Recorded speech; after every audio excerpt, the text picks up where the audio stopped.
C? Sehat. Oke. Kalau sehat, alhamdulillah. Semoga kita bisa mengikuti pembelajaran dari awal sampai selesai dengan baik ya. Sebelum kita mulai, silakan ketua kelas pimpin dulu doanya. Siap. Doa mulai. Oke, sebelum kita mulai, Bapak mau melihat kesiapan belajar dulu. Coba lihat kiri kanan kalian, apakah ada sampah, apakah ada gangguan di antara kalian. Kalau ada silakan diangkat. Kalau nggak ada kita lanjutkan ya. Sudah dicek aman? Tentunya yang piket sudah bekerja dengan baik semalam ya. Oke, luar biasa. Sebelum itu Pak mau nengok juga lah, biar nampak wajah-wajah bahagianya. Absen ya. Abiandra ada? Abiandra? Adelia? Oke, Adel. Aldi? Oke. Minggu lalu kita sudah melaksanakan kegiatan observasi ya. Sudah berangkat ke TNTN, ya kan? Gimana rasanya ke TNTN? Jalannya jauh ya dari sini ya. Lumayan jauh dari sini ke sana. Cuman capeknya terbayarkan nggak sih dengan melihat gajah, melihat domang, ya kan? Apalagi yang kalian lihat di sana? Tapir. Nah, banyak flora fauna di sana ya. Terus udah melakukan wawancara juga kemarin? Udah sama makhluknya, ya kan? Sama warga sekitar juga udah kemarin kan?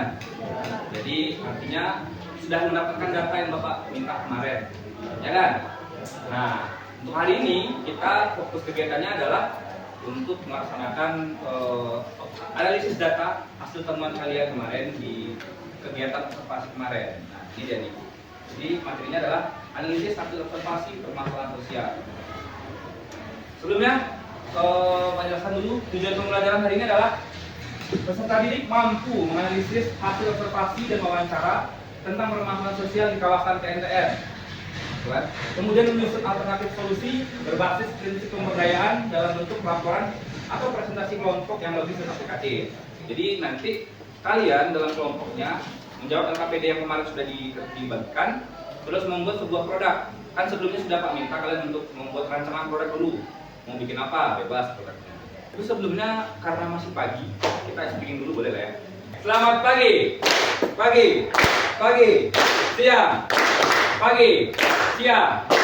siang, malam.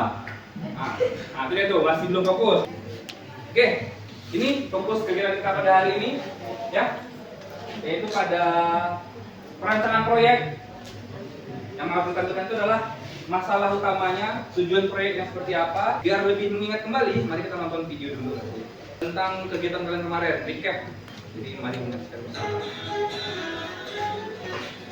Ceritanya di SCTV ceritanya. Recap perjalanan kemarin kan. Ada yang bikin vlog. Nah, oke, dan nonton video tadi, nah itulah kurang lebih perjalanan kalian. Semoga masih ingat lah ya dengan kondisi di sana. Terus sudah punya data masing-masing juga kan. Nah, ini ada pertanyaan reflektif yang perlu kalian jawab. Pertama, apa masalah yang paling menonjol yang kalian temukan di sana? Ada yang bisa berpendapat dulu? Kira-kira apa sih masalah yang menonjol di sana? Silakan, ada ya? Gimana Darsi? Boleh? Kayak pemungutan buah sawit secara ilegal. Ada kemarin tuh melihat ada orang memungut buah sawit secara ilegal ya. Jadi dia itu memungut buah sawit secara ilegal karena apa biasanya orang-orang itu?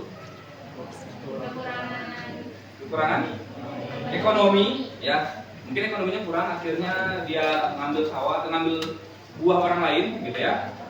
Terus juga mungkin karena dia nggak punya ladang nggak sih? Karena dia nggak punya juga, makanya dia ngambil punya orang lain. Karena desakan ekonomi, akhirnya mereka melakukan banyak cara. Salah satunya adalah dengan mencuri berondolan sawit istilahnya ya. Ini tuh kita masih berkaitan sama materi geografi ya. Jadi ini tuh adalah bentuk inspirasi kolaborasi antara sosiologi dan juga geografi, di mana materi geografi yang membahas flora fauna itu berkaitan dengan materi sosiologi yang membahas tentang permasalahan sosial. Jadi untuk saat ini silakan bekerja secara kelompok, silakan diskusikan mau bikin produknya seperti apa, mau bikin apa, lalu jawab LKPD-nya. Sebelum itu ada yang mau ditanyakan dulu tentang pengerjaannya dulu nih. Oke, kalau misalnya cukup silakan bekerja, selamat bekerja. Kalau misalnya ada yang mau ditanyakan, tanyakan ke Bapak ya. Oke, silakan. Yang mau bikin kanva siapa? Mana? Oke, thank you. Siapa yang yang mau yang begini kanvanya? Oke.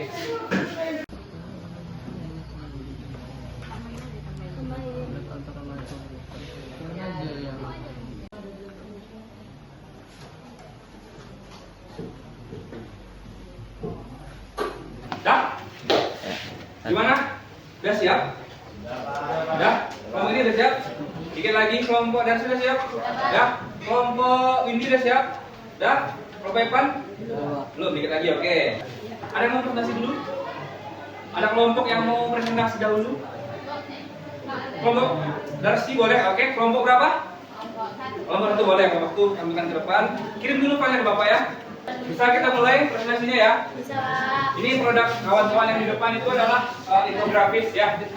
Infografis yang membahas tentang ketidakadilan dalam pengelolaan hutan Tesonilo. Mohon diperhatikan dalam presentasi nanti semua kelompok usahakan bertanya. Maksudnya jangan cuma disajikan saja, tapi kalau bisa bertanya, berikan pendapat, kasih masukan, kasih umpan balik kepada kawan kalian gitu ya. Kami dari kelompok 1 ingin menyampaikan hasil observasi kami di Taman Nasional Tesonilo. Tema yang kami ambil itu ketidakadilan dalam pengelolaan hutan Tesonilo.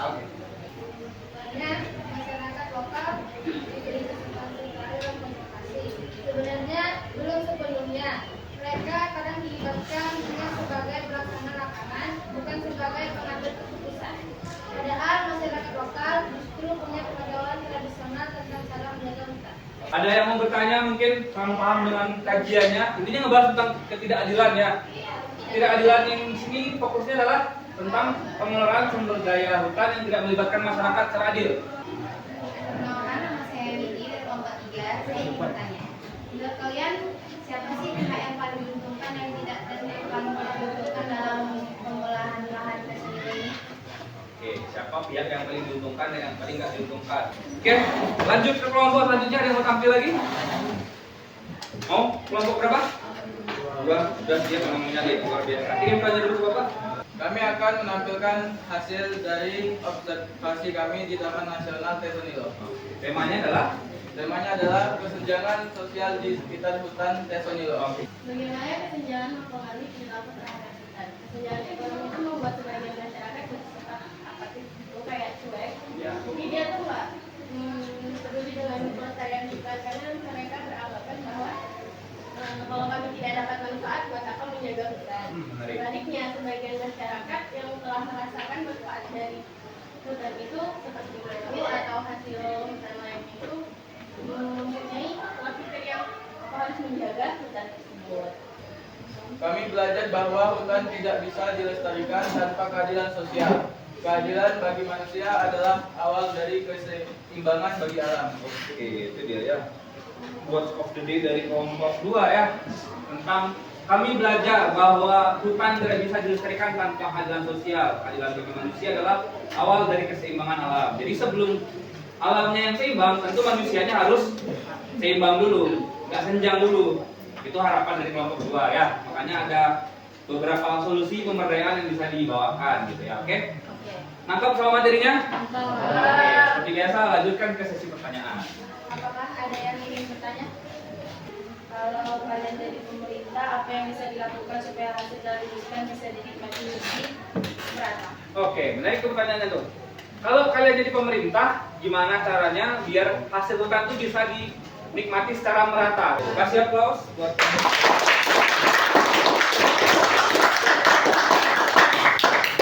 ada lagi yang mau ngambil? Ada lagi? Menarik ya tentang keadilan udah. Nampak ketidakadilannya tadi. Kesenjangan nampak banget, ya kan? Ya Kak. Ada lagi perbedaan ekonominya, perbedaan aksesnya, perbedaan pendidikannya, gitu kan? Gimana masyarakat di sana? Pendidikannya pada bagus nggak?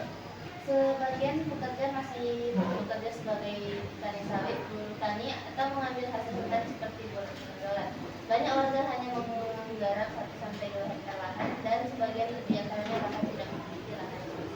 Oke, nangkap ya maksudnya ya. Jadi hubungan antara pemberdayaan ekonomi dan keberhasilan konservasi dan juga kemiskinan tadi itu berbanding lurus gitu. Ketika masyarakatnya sudah sejahtera, tentu masyarakat itu lebih aware, lebih perhatian dengan hutannya.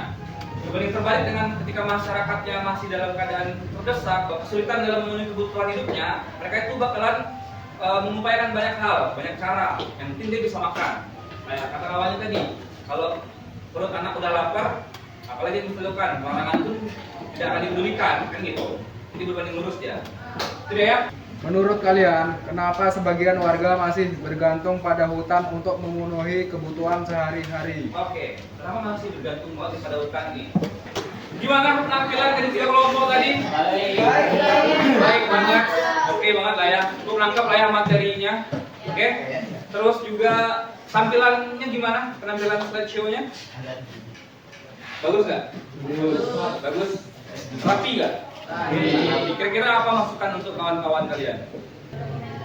Dokumentasi juga tambahkan, kalau dokumentasi nyatanya harus ditambahkan ya. Menarik. Terus mungkin ada juga nampakkan lah yang mana yang yang mana gitu kan. Ya. Oke. Untuk dalam pembelajaran terus biar kalian itu paham lah ya. Bapak sudah mengirimkan sebuah link, Pak lihat. Kita akan melakukan refleksi sederhana gitu kan tentang pembelajaran sosiologi hari ini. Itu menjawab 3 pertanyaan. Nah, ini dia nih. Tantangan yang muncul awalnya itu adalah sulit mengumpulkan informasi dari warga lokal karena mereka kurang paham dengan pertanyaan gitu ya. Ini benar sih, memang tantangan ketika kegiatan observasi dan wawancara itu salah satunya adalah keterbukaan dari narasumbernya. Kadang-kadang orang-orang kan takut untuk memberikan informasi secara gamblang. Takutnya nanti menyinggung beberapa pihak, takutnya nanti salah informasi dia, takutnya menyebarkan hoax dia. Makanya dalam kegiatan wawancara itu selalu ada etika wawancaranya. Tuh kata si Anto. Ada bagaimana proyek ini dapat berdampak nyata bagi masyarakat TNTN. Katanya ada peningkatan kesejahteraan katanya ya. Masyarakat memiliki sumber pendapatan yang legal sehingga mengurangi perusahaan hutan katanya gitu kata si Anto. Oke, alhamdulillah kita semua sudah melaksanakan refleksi ya, sudah menampilkan di sini, sudah bacakan juga tadi. Ada beberapa refleksi dari kawan-kawan kalian. Memang yang paling jadi kendala utama itu adalah kegiatan wawancaranya, betul? Yang diwawancarai atau narasumbernya itu agak tertutup gitu ya. Terus juga mungkin kalian masih ragu-ragu gitu kan, masih banyak segan-segannya apalagi berbicara tentang hal yang serius. Tapi Bapak harapkan semoga dengan pengalaman ini kalian itu bisa lebih baik lagi ke depannya. Sudah terbiasa lah melakukan wawancara, ngobrol dengan orang gitu kan. Wawancara itu nggak melulu kok harus formal. Semoga pembelajaran hari ini itu bisa menyenangkan dan juga bisa bermakna bagi kalian, bisa dipraktekkan juga ke depannya. Gitu ya. Oke, terus juga mengapresiasi kelompok-kelompok yang sudah tampil gitu ya. Luar biasa memang penyajiannya sangat jelas, sangat bagus. Nah, untuk tugas akhir, ya, tugas akhir kita ada 2. Pertama, ulangan, ya, seperti biasa kita ada ulangan. Yang kedua adalah portofolio. Portofolio itu apa, Pak? Ada yang tahu portofolio? Ini Pak jelaskan sedikit ya tentang tugas portofolio. Isinya memuat apa aja? Ada ini, hasil observasi dan wawancara, itu wajib ya. Misalnya kemarin ada foto-foto kalian, masukkan ke dalam tuh. Hasil wawancara, tulisan yang dicoret-coret pun juga dimasukkan aja dulu. Terus analisis masalah sosial, itu KPD itu kan. Terus rancangan solusi pemberdayaan. Nah, produk akhir itu yang ditampilkan tadi. Terus ada refleksi singkat. Terus kriterianya, tuh lihat tuh kriterianya. Ada pertama terstruktur rapi sesuai dengan urutannya. Itu ada urutannya. Terus lengkap sesuai dengan komponen yang diminta. Menggunakan bahasa yang jelas, ringkas dan juga komunikatif. Terakhir, kreatif dan menarik. Oke, itu saja yang dapat Bapak sampaikan hari ini. Sebelum Pak tutup, ada yang mau ditanyakan dulu? Tentang tugasnya mungkin, tentang materinya mungkin ada yang mau ditanyakan? Sebelum kita tutup, marilah kita berdoa, mengucapkan alhamdulillah bersama-sama karena kita sudah mengikuti pembelajaran dari awal sampai akhir dengan lancar. Mari kita ucapkan alhamdulillah bersama-sama. Alhamdulillah. Untuk pertemuan minggu depan kita masuk materi baru. Mungkin sekian dari Bapak. Terima kasih banyak atas perhatiannya. Sampai jumpa minggu depan. Semoga apa yang disampaikan hari ini bisa diterapkan dalam kehidupan sehari-hari. Pak tutup. Assalamualaikum warahmatullahi wabarakatuh.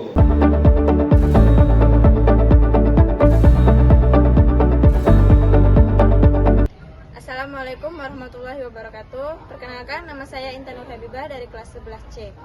Yang saya rasakan selama belajar sosiologi bareng Pak Redo. Itu suasananya sangat menyenangkan, tetapi juga menantang. Kita didorong untuk selalu berpikir kritis, tetapi juga kita diingatkan untuk empati. Jadi, kita bukan hanya memahami masalah sosial, tetapi juga harus jadi manusia yang selalu peduli. Itu yang saya ingat. Perkenalkan, nama saya Ratna Antasari. Saya sangat senang ketika belajar dengan Pak Redo. Dikatakan oleh beberapa hal. Yang pertama, pada saat berdiskusi pembawaannya yang santai, tenang, namun serius. Lalu yang kedua, Pak Redo selalu menekankan kepada kami siswa dan siswi bahwa setiap orang memiliki cara pandangnya yang berbeda-beda dan cara pola pikir yang berbeda. Itu yang menyebabkan saya berani berbicara di depan teman-teman semua, bahkan masyarakat umum. Saya Yelza Safira Ardianti, saya berasal dari kelas 11C. Kesan saya setelah belajar bersama Pak Redo, saya sangat menyukai refleksi yang dilakukan. Saya belajar bahwa dari refleksi tersebut, selain mempelajari materi, saya juga harus mempelajari tentang diri saya sendiri dan lingkungan di sekitar saya. Begitu saja. Wassalamualaikum warahmatullahi wabarakatuh.